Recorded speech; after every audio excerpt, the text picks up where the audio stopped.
नमस्कार, आप देख रहे हैं न्यूज टॉप भारत। अमित शुक्ला के साथ इस समय हमारी मौजूदगी प्रतापगढ़ लोकसभा सीट पर है। यहाँ पर बात करने के लिए कुछ लोग हैं, इन्हीं से जुड़ेंगे, हम जानने का प्रयास करेंगे आखिर इस बार प्रतापगढ़ का माहौल क्या है, कौन यहाँ से सांसद बनेगा, किसके किसके बीच में यहाँ पर मुकाबला है। क्या नाम होगा भाई साहब आपका? अनवर अली। क्या माहौल है प्रतापगढ़ में? प्रतापगढ़ का माहौल बेहतर है। किस किस पार्टी से मुकाबला चल रहा है? अब जो कोई लड़ रहा है वो बीएसपी से लड़ रहा है। अच्छा। और बीएसपी यहाँ मजबूती से चुनाव लड़ रही है और जितने प्रत्याशी हैं वो बीएसपी से चुनाव लड़ रहे हैं। ये बताइए, यहाँ पर बसपा सुप्रीमो मायावती जी का आगमन हुआ था, उसके बाद क्या प्रभाव पड़ा है? प्रभाव बहुत पड़ा है। दलित, मुस्लिम, ब्राह्मण, हर समाज का उनके साथ खड़ा है और उनके साथ उन्हें जिताने के लिए पूरी तरह से मेहनत कर रहा है। तो किस पार्टी से आप यहाँ पर मुकाबला अपना मान रहे हैं? हम किसी पार्टी से मुकाबला नहीं मान रहे हैं। हाँ, सारी पार्टियों से मुकाबला हमारी पार्टी से है। आप लोगों के मुद्दे क्या हैं? मुद्दे क्या है? बहन जी मुख्यमंत्री रही है 5 साल और उसके बाद जो कार्यकाल गुजरा है, शेर और बकरी एक घाट पानी पिए हैं। और उसके बाद जो विकास का और जो कानून व्यवस्था था, यहाँ तो भ्रष्टाचार आम हो गया है। जहाँ देखो तहाँ भ्रष्टाचार है। तो क्या मानते हैं कौन बनेगा सांसद प्रतापगढ़? अब तो हम यही मानते हैं भाई, जिस तरह से हमारा प्रत्याशी मेहनत कर रहा है, नवयुवक है और नौजवान है और अधिवक्ता है और सुप्रीम कोर्ट में वकालत भी कर रहे हैं और पढ़े लिखे हैं, कानून को पूरी तरह से अच्छी तरह जानते हैं। और मेरे हिसाब से तो यही है कि प्रथमेश मिश्रा यहाँ के सांसद होंगे। क्या कहेंगे भाई साहब, क्या नाम होगा?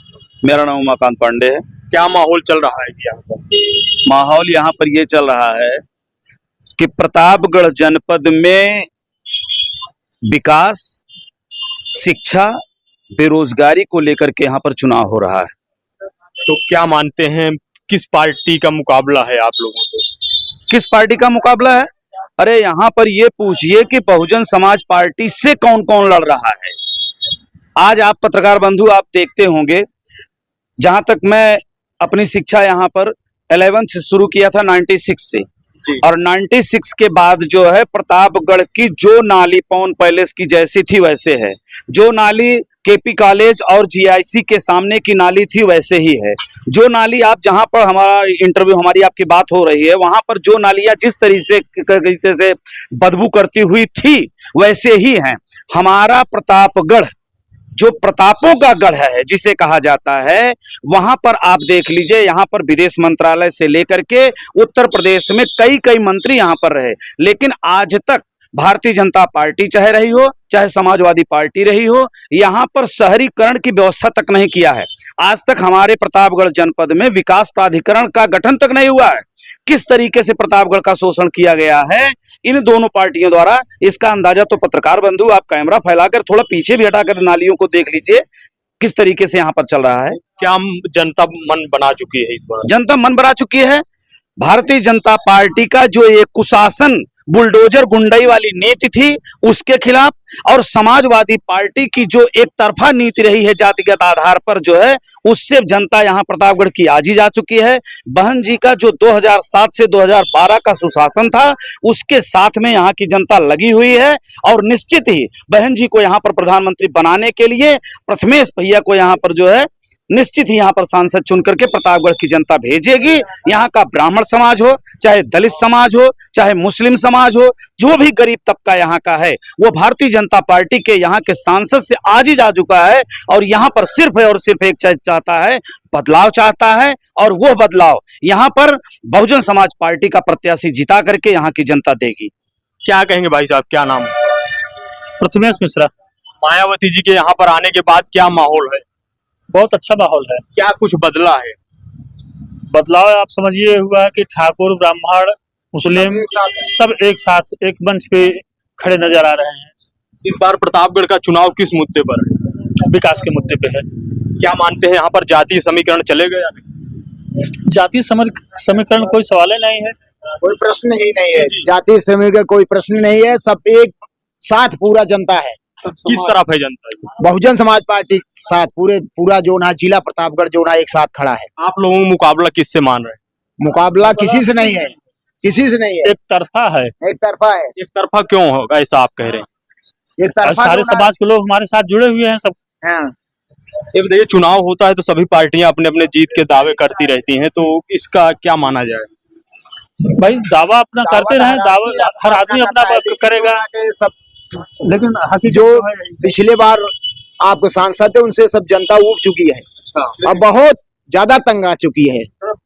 पूरा जो ना बहन जी के साथ सबके हैं और मिश्रा जी के साथ जो ना पूरा एक साथ सब खड़े हैं। जी सर, क्या नाम है? राममूर्ति तिवारी। तिवारी जी, क्या माहौल चल रहा है? माहौल बिल्कुल प्रथमेश जी के पक्ष में चल रहा है, क्योंकि दूसरा प्रत्याशी बाहर से आयातित है। हमारा जनपद जो है बड़े बड़े नेताओं को जन्म दिया, आज ये स्थिति हो गई। एक तो निष्क्रिय है, वो मौजूदा बीजेपी का सांसद निष्क्रिय है। दूसरा जो प्रत्याशी आया है वो बाहर से आयात होके आया। हमारे यहाँ सांसद का प्रतिनिधित्व करने वाला कोई है ही नहीं है। सिर्फ प्रथमेश एक योग्य कुशल प्रशासक और सुप्रीम कोर्ट का अधिवक्ता ही इस प्रतापगढ़ का प्रतिनिधित्व करे। ये बताइए, मायावती जी के आने के बाद क्या माहौल बदला है? क्या मायावती जी के आने से इस क्षेत्र में पूरे प्रदेश में प्रशासन पूरी तरह से चुस्त दुरुस्त रहा, कहीं कोई गड़बड़ी नहीं हुई। आज देख रहे सभा की सरकार आती है तो गुंडा राज होता है। बीजेपी की सरकार आई है वो जाति समीकरण बना रही है, लोगों को बांट रही है। यहाँ भाईचारे का प्रदेश है, यहाँ पर सिर्फ प्रथमेश मिश्रा को ही सपोर्ट किया जा रहा है। क्या कहेंगे भाई साहब, क्या सोचते हैं, क्या चल रहा है प्रताप में? पहली बात तो यहाँ का सबसे बड़ी समस्या है कि बेरोजगारी है। एक भी भर्ती अभी तक क्लियर नहीं हुई। आरओ का हो, पुलिस का हो, कुछ भी होता है घोटाला होके वो निरस्त हो जाती है। पेपर लीक हो जाए, 70 भर्ती निरस्त हो चुकी है 2017 से लेके अभी तक। क्या मानते हैं? भ्रष्टाचार एकदम चरम सीमा पे है। कोई भी काम कराने जाओ बिना पैसे कोई काम होता ही नहीं। प्रतापगढ़ की जनता किस मुद्दे पर मतदान करेगी? अब की समझ लो यही जीतेंगे, मायावती की जीतेंगे, विकास के नाम पे जीतेंगे। आप देख सकते हैं और भी कुछ लोग यहाँ पर हैं, इनसे जुड़ेंगे। क्या कहेंगे भाई साहब आप? क्या कहेंगे चाचा जी, क्या माहौल चल रहा है प्रताप? बहुजन समाज पार्टी के हमारे युग नेता जी जी, प्रताप मिश्रा जी जो है बहुत तेज तर्राक है, यहाँ के बराबर रहने वाले हैं, इसलिए बीजेपी के भी बाहरी है और समाजवादी के भी बाहर से आए हुए हैं। ये बताइए, जो है यहाँ पर भाजपा की री एंट्री होगी या परिवर्तन होगा, क्या होगा? यहाँ परिवर्तन होगा। कई काम से भाजपा तो कई परिवर्तन, प्रतापगढ़ मांगे परिवर्तन। यहाँ पर परिवर्तन के सिवा कुछ नहीं दिखाई दे रहा है। माननीय पत्रकार बंधु, आप बता दीजिए, माननीय सांसद जी से जाकर के पूछ लीजिए वर्तमान सांसद से, यहाँ पर प्रतापगढ़ जनपद के 5 विधानसभा इसमें आती है। 5 विधानसभा से 5 गांव का नाम अगर लगातार एक बार में अगर गिना दें तो हम लोग उनको वोट करने के लिए तैयार हैं। वो अगर ये बता दें कि जो वहां पर अपने शीतला धाम मंदिर बनवाया है उसको उन्होंने ट्रस्ट के नाम क्यों दिया, और भारत सरकार के संस्कृति विभाग से उन्होंने अपार पैसा ला करके होटल क्यों खुलवा लिया। अगर यही करना था तो उनके सामने जो है एटीएल की जमीन पड़ी हुई है उस पे कोई नई फैक्ट्री डलवा दिए होते, यहाँ की जनता कम से कम सुख की रोटी खाता होता। यहाँ पर ऐसा क्यों नहीं किया उन्होंने? जी, क्या माहौल चल रहा है प्रतापगढ़? सर बसपा जीत रही है। अच्छा, आप देख सकते हैं सीधी तस्वीरें इस समय आपको न्यूज स्टाफ भारत पर दिखा रहे हैं। आप इस खबर को कैसे देखते हैं कमेंट करके जरूर बताएं। इसी तरह खबरों के लिए आप बने रहे न्यूज स्टाफ भारत पर। कैमरामैन आशीष के साथ अमित शुक्ला की रिपोर्ट, न्यूज स्टाफ भारत।